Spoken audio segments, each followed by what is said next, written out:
Oh, oh, y'all probably weren't hearing any of that, were you? Okay. Well, I apologize. My mic was off. All right. Looks like my mic is on now. Let me check to make sure I'm good. Okay, I'm good. All right, my mic was off. So, thank you for joining me. This is The Conduit. Today, we're going to get into my manifesto, living document for change. This is going to be part one. Uh, and we'll go through as many parts as we need to get through this conversation. All right. Uh, as I was saying before, when I was muted, I, you know, don't let me get sick, because if I get sick, that means I got time to get some work done, and I can catch up a little bit, and that allow me to get some of this work done and work a little bit more on my living document. I would encourage you to create some of your own living documents, whether it's on, you know, what you want to do in your life. If you want to track your progress of your life, always a good thing to do for you or for your family, so that you know where you're going. Do you know where you're going to? Do you like the things that life is showing you? Where are you going to? Do you know? Yeah, it can definitely be helpful. I would encourage you to do that. Sounds good. See you. Sounds good. See you at 2. Thank you. Bam. Send that. Just sending this out to a few folks.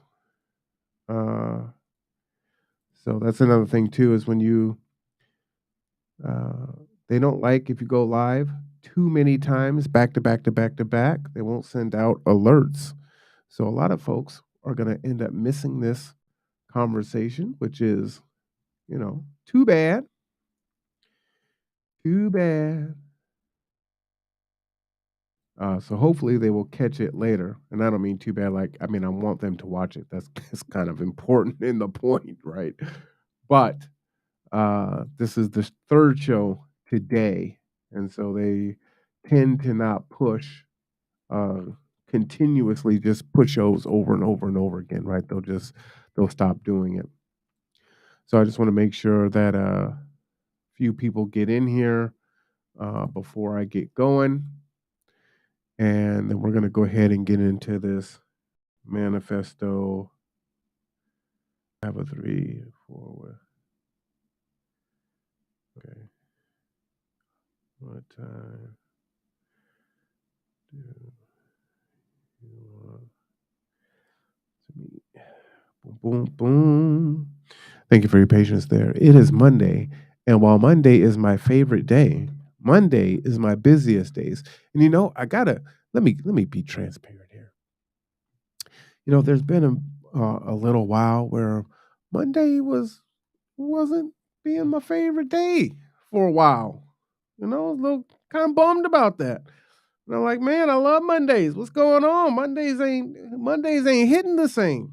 You know, I was feeling some kind of way about Mondays, but you know, it's perspective. You know what I mean? So that's really important. I control how I feel, and I control my actions. Hey, how you doing there, Bailey? And so I have to take power and control over my own thoughts and feelings. And so that is what uh, I decided to do, and say, you know what? Whatever is taking your joy from Mondays being your favorite day, you got to get that joy back, and you control that joy, right? It's locus of control, right? Do you control how you feel, or do you allow things to control how you feel? I use the analogy of a boat on the sea, right? Do you allow the rough seas to blow your boat wherever it goes, and you have no control of where your boat's gonna go? Or do you make sure you have a sail? Are you rowing? Do you understand the sea so you can get to your destination regardless of what the sea is throwing at you, right? That's that locus of control. And so for me, it's important for me to have that locus of control over how I feel, how I think, that I can control. So many things in this world that we cannot control. So don't get caught up in the things that you can't control. You know, change what you can change. Advocate for the things that you can't. It's the serenity prayer for sure. But let's get into this manifesto here. Like I said, this is a living document. It's a rather large document, and I'm always up for additions to that document. I did a conversation on reparations yesterday, so you can check that out in the playlist there. And you've heard me have a conversation about a social contract. And the reason why I'm sharing this out with publicly with everyone is I believe that uh, the intent for this is really for the Black community, right? But this is a document that can be used, one, personally, two, for your family, and two, for other communities, right? Whether or not it's just your community that you're using it for, or whether you are engaging um, with other communities. And so I like to share things that can improve the lives of people. I think that's really important.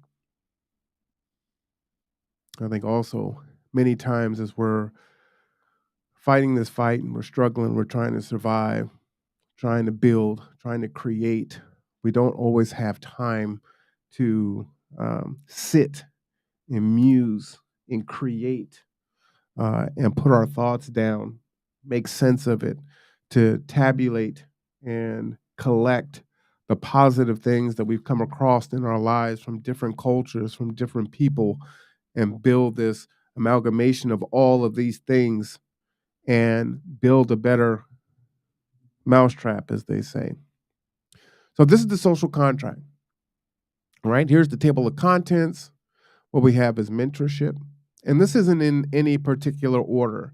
Another thing that I would encourage you to do is just write. Don't worry about the format. Don't worry about your spelling. Don't worry about your punctuation. Don't worry about, grammatical errors or spelling. Just get it out. When your mind is flowing, just let it pour out of you, right? Don't let anything slow you down in that. Let it just pour out of you, because that's when it's coming. It's good, right? So this is not in order, okay? But number one is mentorship. Number two, volunteering. And we're going to go through all these things. Large events, respect your elders, resolving issues. And I've got ways to do that. Doing business with folks, emergency management, history, politics, relationships, creating a sovereignty doctrine. Okay, I want to get that on this page there. All right. Pursue current trends, realigning cultural values, supporting business, employees, hiring, employers, professional development, community work, customer service, children, charities, city, county, and other businesses, adopt First Peoples and other group strategies, and lastly, the code. So we're going to go over this in some detail, right? We're going to take our time. If you want to contribute to this, go ahead and type in the chat, because I want this document to be uh, a good document that people can use to improve their lives and the lives of their communities, whatever they define as their community. And we typically belong to multiple communities at the same time. Okay. So, number one is mentorship. Number one is mentorship. And again, this isn't in order. So, some of those things there, creating A sovereignty doctrine would be probably the first place to kind of build the bones and the outline. But the other thing is in this conversation, you can't do everything all at once, right? And so while you're working with the community, there are some people that can work on mentorship right now. They're probably already doing it, right? There are some people that can work on volunteering or the business aspect. There's some people that can work on they're doing business. They have an emergency management plan, right? So folks can attack it from different places. That's why there's no stress on we need to do this first and then we need to do that, because there are going to be different people working on different aspects of that. Who are your historians? Where are your stories? Who are your elders? What are you going to do to restore the respect that you give and you show to your elders? I think that has eroded over time. And whenever I'm blessed and privileged to be around cultures that still exalt their elders, I'm in awe of that. And so it's a beautiful thing to see. I think we need to get back to that, especially in our community. So again, not in any particular order, but I believe that in regards to mentorship, you need to mentor one child that you are not close to. It's really easy to, mentor your friend's kid, a cousin or a nephew or a niece or, a play family member, but mentor a child that you're not close to. The intention is to build community. And so often, right? And you'll hear things like charity starts at home. And I definitely believe that, right? You've got to put the oxygen mask on yourself before you can help other people. But that being said, if you're going to build community, that means you have to get out into the community, whatever you define as community. And mentoring someone that you don't know is going to help to bridge that gap and make that community tighter knit, right? Because what we do is we've got our immediate family, we have the folks that don't live in our household, we've got our friends and our contacts and things of that nature, and then it just kind of spreads out from there. But depending on how comfortable we've been, our bubble can be pretty tight and pretty small. We don't want people to get into our bubble maybe because they've hurt us before, capacity issues, whatever those things may be, right? I think it's important that we extend beyond that bubble and provide that mentorship, give that tutelage, share your wisdom, impart those knowledge, skills, and abilities that you have on someone that you're not close to. And we're talking about a child, right? So that's number one. Mentor a child that you're not close to. Because many of us already do that with kids that we're close to. Letter B, mentor one adult that you are not close to. Many of my friends and colleagues are in the social service industry, right? Or in the nonprofit world. And so that's what we do. We wake up, that's the job, right? And whatever capacity that looks like, whether it's providing food, transportation, praying, right? Creating youth programs, whatever that is, we're doing those things. But mentor one adult that you're not close to. Now, there are some different rules of thought in regards to what way we're going to heal the community. There are some that believe that, you know what, the adults, they're lost. There's no hope. You're not going to change them. So we just need to focus on the kids. I think, and I believe, I disagree with that. And the reason why I do is being an educator and being an instructor for a number of years. The thing is that when your child goes to school, the school has your child for 6 hours of the day. And you've got to take in to point if they're in junior high or high school, right? They're going to a different class. every so odd minutes, every 50 minutes or so, right? So they got a break in between. They've got lunch. They've got recess. Right? They've got field trips. They have assemblies. They have teacher and service days. They have all these different things, holidays that break up that time. So your child is in a learning environment for 6 hours, but learning is not taking place that entire 6 hours. And so while we can say, okay, let's just focus on the kids, right? The kids have that influence of the school for 6 hours, but there's another 18 hours outside of that that we need to account for. And so I think there needs to be a focus on the parents. And maybe you're not going to get the parents to totally change, but maybe you can help them to change a little bit. Even 25% of a change will do just a tremendous impact on the child, whether it's harm reduction or reducing the effect of ACEs, adverse childhood uh, experiences, providing a support to a parent. We're an individualistic society. Uh, we can do bad all by ourselves, as you hear the saying. You just got to figure it out. Men got to get it out the mud. And we all need each other. Not codependent, interdependent. And so for the first one is mentorship. Mentor a child you are not close to. Mentor an adult that you're not close to. Number 2 is volunteering. Now for me, this is definitely a big one, right?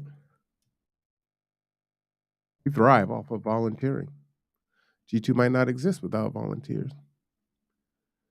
I believe you should try to volunteer at least 10 hours per month. 10 hours per month, right? That's 2.5 hours a week, 30 minutes a day for the work week. We know that there are a lot of problems in our communities, whatever those things are: unaffordable housing, food insecurity, health issues, you name it. Whatever you are championing, whatever you see as an issue in your community that you want to change, be a part of making that change. And believe it or not, you may think, oh, well, 30 minutes isn't really going to do much. Hey, Mrs. Doyle, how you doing? Good to see you. Happy holidays. So you've heard me tell stories about my holidays growing up in the Cameron home. Every year we would alternate holidays with the Doyles. So the Doyles had a big, large family like we did. And so there would be, I don't know, 12, 13, 14 kids for Thanksgiving or Christmas. It was awesome. I miss those days and all the good food. It's good to see you. But 10 hours a month, right? You really can make a difference. It doesn't seem like a lot. Maybe it's 2 hours, 2.5 hours on Monday, and it's 2.5 hours on a Thursday. For the folks that you give your time to and your effort to, it's tremendous. Whether it's making phone calls, creating flyers, participating in social media, helping setting up events, that is so powerful. One of the things that we wanted to do uh, with being able to purchase our big transit van, and hopefully this will be the first of many, is doing what we did for my on Saturday, was setting up a shuttle to get the kids to an event that they may not otherwise have access to, or would be a hardship for their parents or their guardians. Right? That's a lot of coordination to try to figure those things out. And while some of us, it's not a big deal, for some others, that's the difference between whether or not they get a chance to participate or not. To engage, to have those experiences, to learn, to be connected, to gain the resources, whatever that is. So very important. So volunteer at least 10 hours per month. Change organizations. I think that's important too. So we have our places that we love. I love G2. Yeah, I'm gonna do this for G2. That's great. But you know what? Consider switching it up. Go and volunteer at another agency. Go out and help Brother Bailey. One, you're going to meet some new people. Two, you're going to learn how they do things, what they do. Three, because the people that are running their organizations don't have the time to go over and provide that kind of support. Now you're like, hey, you know what? Hey, Bailey, I've been, working with you for a little while, and G2 over there, they do this. Man, you guys should meet because you could do this, that, and the other. And we didn't even know each other existed. Maybe when you circle back around, or if you have the capacity to give a few hours at G2 and somewhere else, wherever that is, and you say, you know what? Man, they're doing this over here, and this would do great for you for fundraising. Okay. Maybe you guys could work together. What's really big about volunteering is all hands for big projects. Now, we're coming up on Martin Luther King, Black History Month.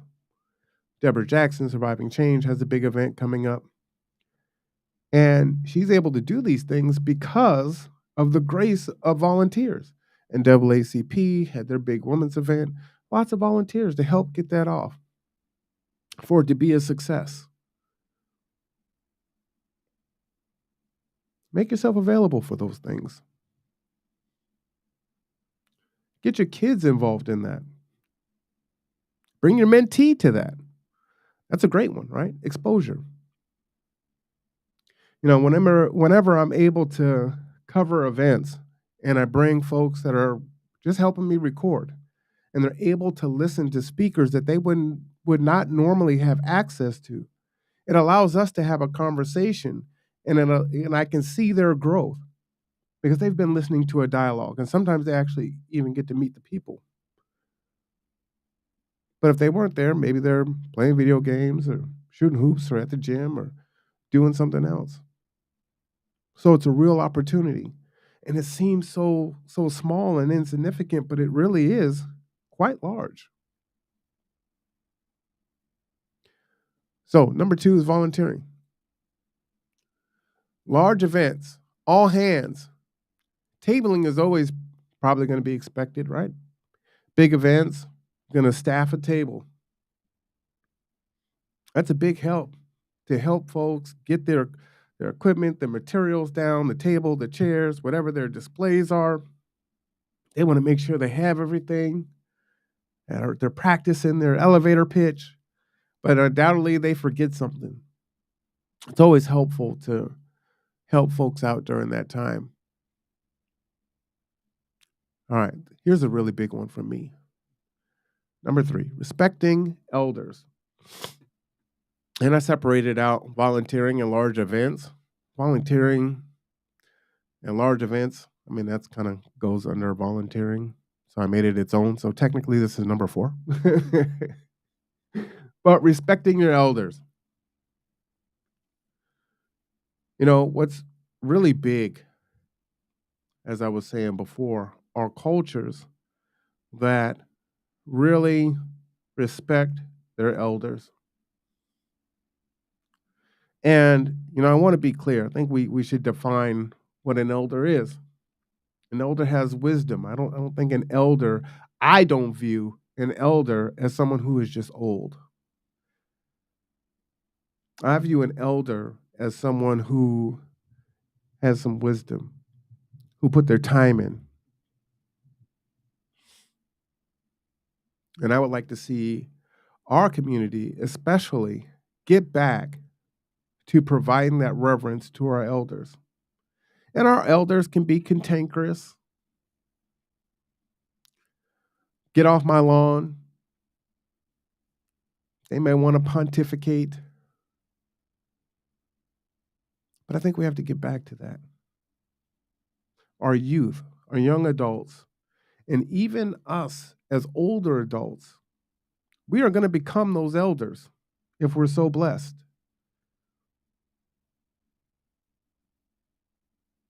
We used to take care of our elders.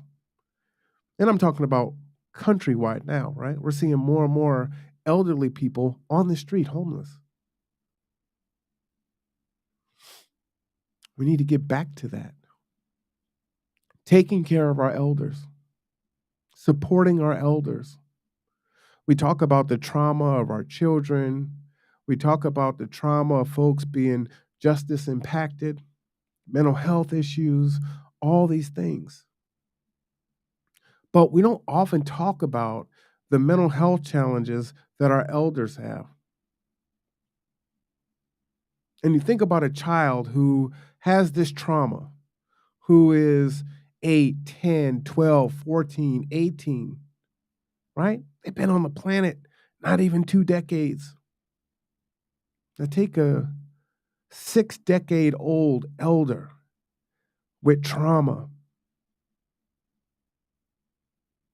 whatever their trauma is, whatever they've gone through, the loss of loved ones, parents, maybe even children, God forbid. There's social justice fights for our community, fighting against institutional racism, right? For some of us, y'all been doing it for 2 years, 3 years, 4 years, 8 years max. You feel like an OG. They've been doing it for 50 years. And somehow, we can't find a way to give them the respect and the reverence and the deference that they've earned. Granted, they may be wrong about this, that, and the other. Both things can be true at the same time. But we have to set up a way through a social contract that we will still honor our elders, even if they're off the rails a little bit. And again, I make the difference between being old and being an elder. So, need to reestablish protocols for working with our elders. We're going to open up doors. We're going to carry groceries. Or we're going to check on them. And we're going to go over and cut their grass. You know, my brother was the same age as me, Jared, and he's got a neighbor that he does that for. And you would think that the neighbor is his family, right? I mean, like direct family. But that's the man that he is. And so he takes care of his neighbor in that way because they're a disabled elder. No one told him he had to do it. He doesn't get compensated for it. But they need it. And it's good for him also. I already talked about defining an elder, not with age, but with wisdom. And I'm sorry, I'm so nasally because this COVID. But time matters. Time matters. Their time is shorter now. The stories, the recipes, the history, the true history, not the revisionist history that is told to us, that is forced down our throats. But the actual history on how it took place must be documented. Our stories. What happened? Our culture, our traditions, our norms, our values. These things have been eroded. Time is important, and you only get that with time. But we're all in such a hurry now. Show respect. You know, some of these things are what we teach our young children, right? Treat people the way you want to be treated. Treat people with kindness. You catch more flies with honey than vinegar. Show respect. And even if you got a little devil in you, even if you got a little devil in you, you know what the best devil does? The best devil kills them with kindness because they don't know what to do with that. Typically, that just pisses them off more, right? So you get to hold your frame by continuing to be respectful, and they're just seething. They don't know what to do with it. They're just punching the air. And usually, people will punch themselves out after a while. There's a saying, there's two people fighting in the distance, and you can't see who started the fight. You just see two people arguing. Well, who's the fool? You can't tell who the fool is from the distance because both people are fighting from a distance. Kill them with kindness. The other thing is that we have to teach and model respect. Teach and model respect. We can't expect for our children to know what respecting our elders looks like if we don't do it ourselves. We can't change the tide of how our young adults regard our elders. Maybe even regard you as the parent age, right? If you don't model it yourself. See, because kids are smart. They see the hypocrisy. So if you're disrespecting your elders, why should they respect you? They dang sure ain't going to respect them. And when you become an elder, you weren't listening to your elders, so why am I going to listen to them? We look at some of the toxic and garbage things in our culture, sagging our pants, using the N-word, pejorative things that don't add value to our community. But these things were modeled and taught and copied.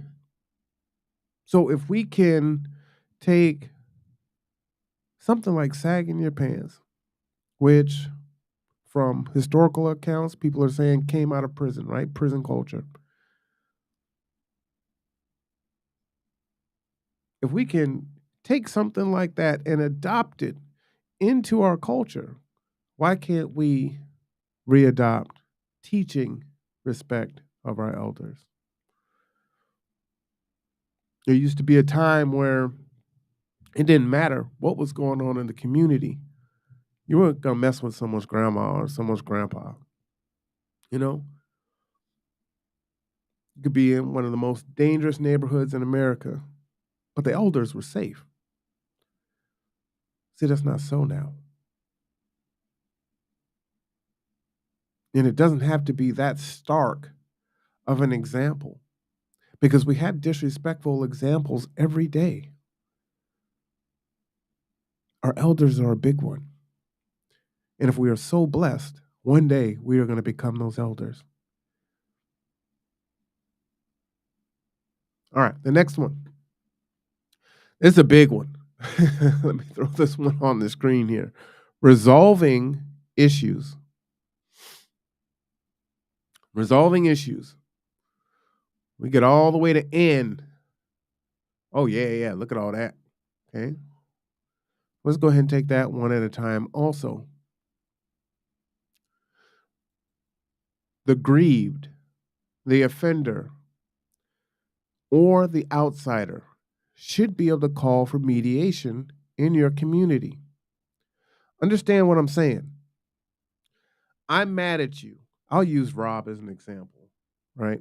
So I don't trigger anyone. I'm mad at Rob. We're mad at each other, let's say. I should be able to go to Rob and say, I need to talk to you. Right? And Rob's like, all right, let's do it. And we should be able to have a conversation and work through the issue. Me and Rob have an issue. Rob should be able to come to me. I should be able to go to Rob and say, hey, I want to talk to you about this.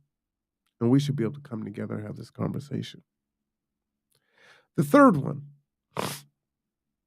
Rob and I are having a conflict. An outsider that cares about us, that knows both of us, should be able to say, hey, I love both of y'all. I need you guys to come in and have a conversation.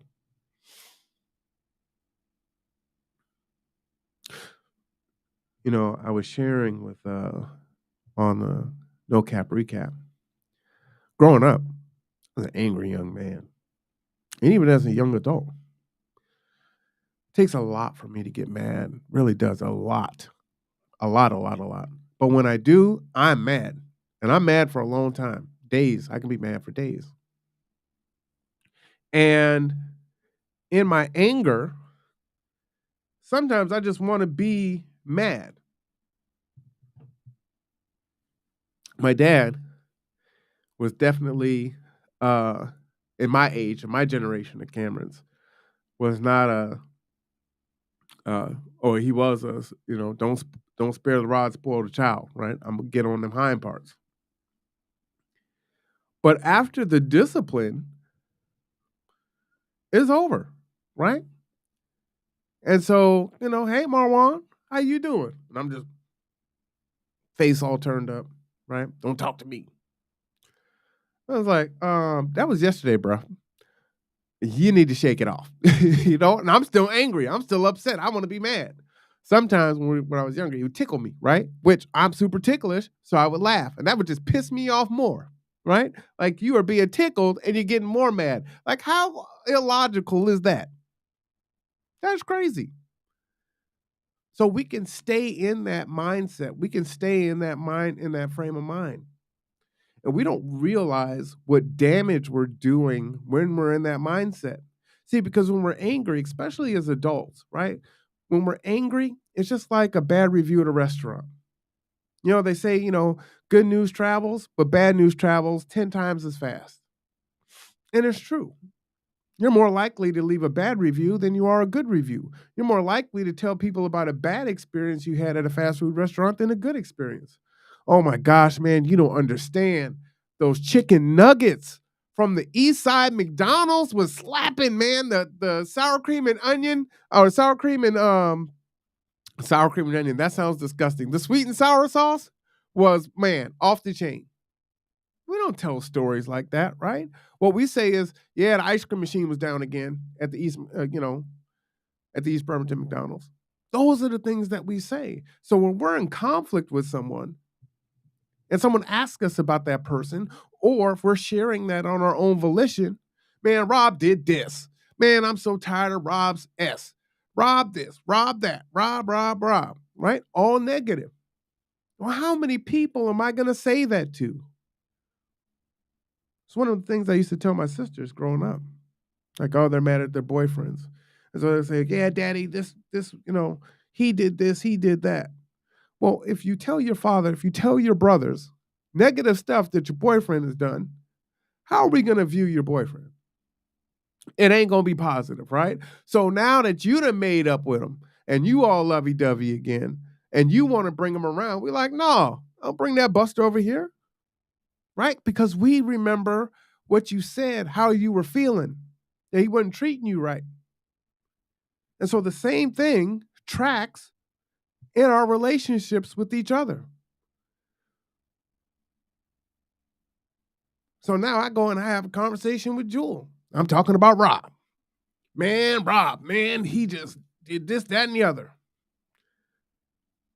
And I go and I talk to this other person. Man, Rob, so tired of Rob's mess. He just this. Pastor, you ain't getting it. Rob is just this. So at some point, what do they understand? Well, man, this Rob dude, he ain't nothing nice. Now, when I make up with Rob later and we're good, I'm like, hey, man, you need to, Rob is cool. He could do this and that and the other. Let's all do this together. You're like, no, I'm not trying to kick it with Rob. I don't trust that dude. Wait, what you? No. Rob is a good dude. For real. No, man, you've been telling me for the last 2 months that he was this and that. I'm good. right? And who do they tell? Because they tell other people too. Now you're several degrees away from it. And you got folks that don't like Rob that never met Rob. They never had no experience with Rob.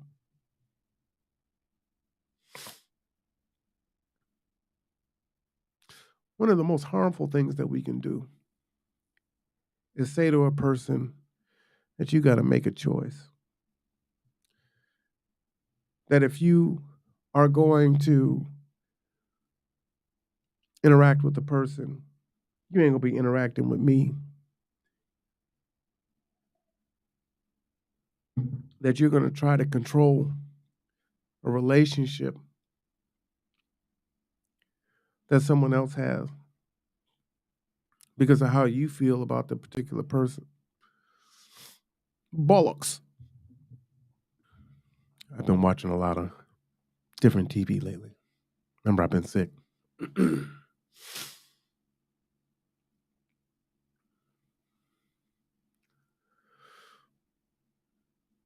This is a big one that we have to change. Resolving the issue. The issue festers. And in our community, especially here in Kitsap, we're only 3%.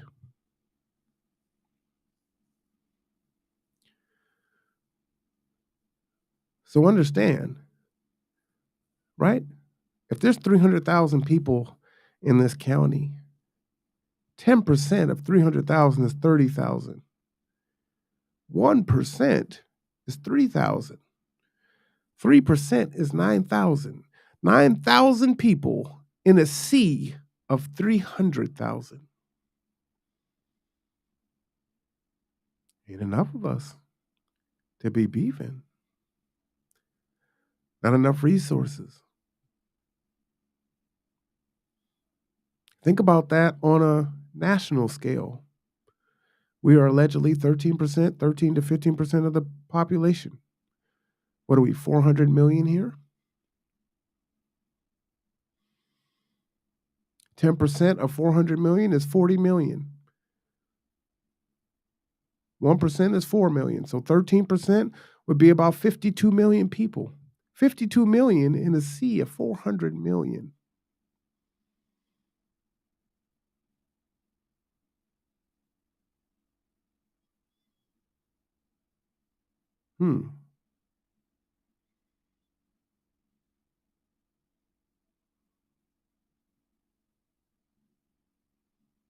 It's an issue. Think about your communities. Whatever you call your community, and again, you belong to many different communities. Maybe it's the nonprofit world of communities, social service community, church community, family, extended family.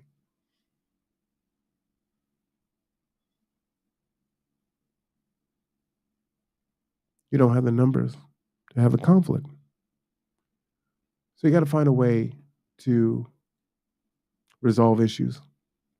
Well, how do you do that? Easier said than done. And yeah, that's absolute, right? Well, you're going to have some type of mediation steps. And those mediation steps are going to have clear steps that you follow. And what's really important is you can't skip the steps. You can't skip the work. You can't cheat. You know, when you cheat on your diet or you cheat in the gym, you don't cheat the gym. You cheat yourself. So there's no shortcuts. Make the plan, work the plan. Whatever you come up with as the collective, where you say, hey, we're going to mediate these steps, and this is what it's going to look like. I can call Rob. Rob can call me. A third party can call us in. There's going to be a mediator that is set up. We're going to go through these guidelines.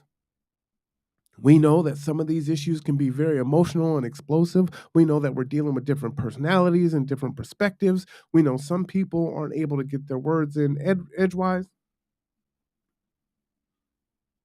So this is how we're going to lay this out. And we're going to look at it. And we're going to look at it in a rational and a logical way. And then we're going to come up with a determination. And what we're going to agree is that at the end of the day, aside from some like capital offenses, whatever the outcome that is achieved, we're going to leave it there in the room. Doesn't mean that you're just going to, shake hands and kiss and hug and start dancing and, everything's just going to be hooping and hollering, especially if it doesn't end up the way that you want it to end up. But you have to be willing to leave it. Many of the folks are religious. Give it to God. The question is, did you actually really give it to God? Or did you just tell God and just say, hey, God, I'm going to tell you about this, but I'm going to hold on to it?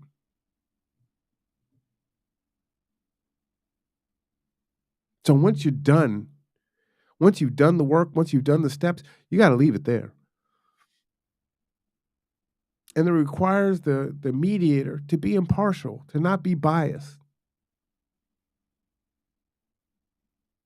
And that may cause for a negotiation.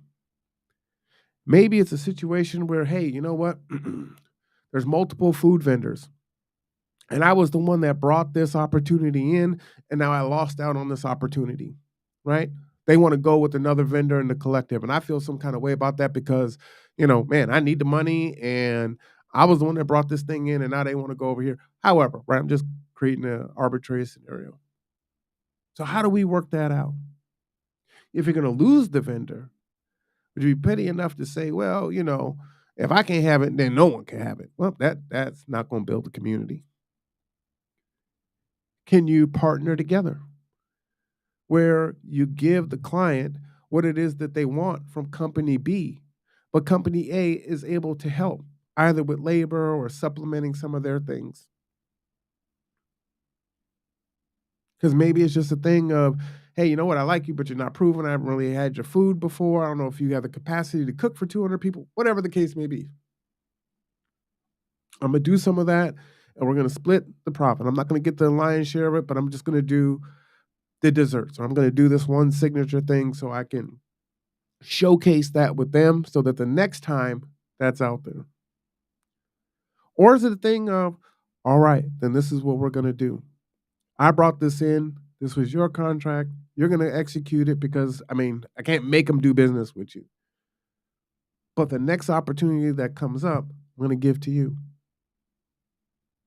And while that person may not be happy, what you're trying to do is make folks as whole as can be. I was interviewing Ed Wolf last week, and he was talking about negotiating and saying that, everyone can't have the whole loaf of bread. And I was like, yeah, that's actually a true story. But we get so pissed off that it's like, well, if I can't have the bread, then no one eats. But you didn't eat, they didn't eat, and the people you were preparing the meal for, they didn't eat. And now, in the future, they're not messing with y'all because you're messy.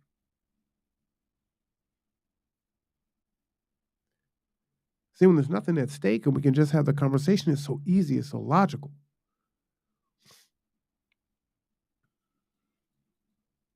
You need to share the results with the collective.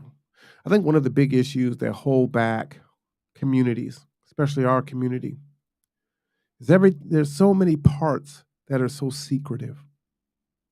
Psst, psst, psst, psst, psst, psst, psst. He said this one. He said this. He said that. Well, girl, well, this is what was said. I can't tell you who said it, but da da da da da, right? And they're adding fuel to the fire, but they're not putting the fire out. What it does is really stoking the fire. This is what happened. Marwan and Rob had a conflict. A third party brought him in. We had this conversation. Collective, this is what the issue was. This is how it got resolved. This is how we're going forward. And we help hold each other accountable. So when I'm sitting there like this 2 weeks from now, what's going on? Well, that thing 2 weeks ago. Man, it's the collective. You said that We agree. The social contract is we bring it here, we mediate, and at the end of it, we let it go. Come on, man, cheer up. You're right. I gave my word, and my word is my bond.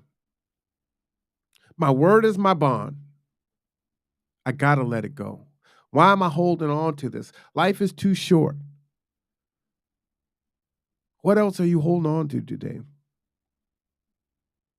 Let those things go. They're hindering your life. They're not helping you. I promise you. And sometimes the thing that we feel though that we have control over is our anger, is our emotion. And we choose to be angry because we can control that anger, or at least we think we can, but we don't. Let it go. Be happy. You'll actually physically live longer. Unburden your high blood pressure, your stress, your hypertension. That's why they call it the silent killer. All right, we're going to stop here today. We're at resolving issues. Again, we're only at 5 of what, 25?